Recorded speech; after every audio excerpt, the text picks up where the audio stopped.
Too many times I hear people saying, I don't like the book of Leviticus, I have nothing to say. It's a very hard book to give sermons on. And I find this message pretty challenging because to me the book of Leviticus is actually one of the most interesting books, and definitely is this week's Parshat Kedoshim. Parshat Kedoshim that sits right in the middle of the book of Leviticus is kind of the essence, give us the nuke of what the book of Leviticus is about. Kedoshim tiyu, hi kadosh ani Adonai Elohechem. You should be holy because I'm holy.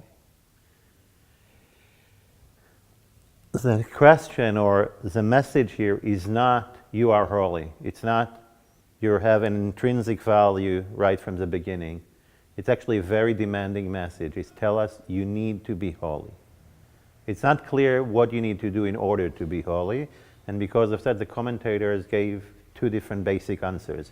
One, that the commandment to be holy actually relate to what we just finished reading in Parashat Kedoshim, which was a lot of issues that has to do about the relationship between men and women and about the limits of relationship and how to conduct this relationship in a right way. And others see it as a beginning of the reading, like an intro to the verses we're about to read. In Parashat Kedoshim, we have one of the most quoted verses, "Ve'ahavta l'reacha kamocha, ani Hashem." And you should love your brother like yourself, I am God. What some people know less, that about 20 verses later, there's another commandment, "Ve'ahavta lo kamocha, ani Hashem," which relate to the foreign, to the ger, to the stranger. What is the relationship between these two verses?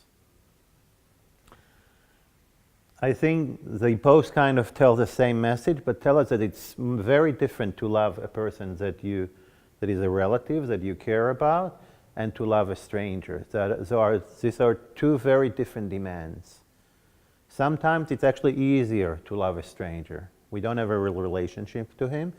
We can help him for a moment or two. We can be nice to him when we go on the bus or we enter the supermarket and we have a guardian or a cashier. We can be nice to them.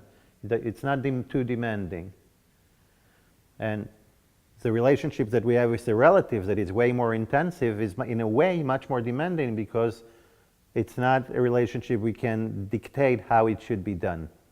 On the other hand, it's much easier to care about someone we know than to care about someone we have no relationship to. It seems to me that the combination of these two commandments is the actual commandment of how to love people. You need to love both the people you know and the people you don't know. You need to care about relatives as well as about strangers. In order to be holy, it's not just about yourself or about your surrounding. It's about everyone on one hand, but it's also about making sure that when you care about your surrounding, your relatives, the people that are really part of your daily life, you do it in the right way.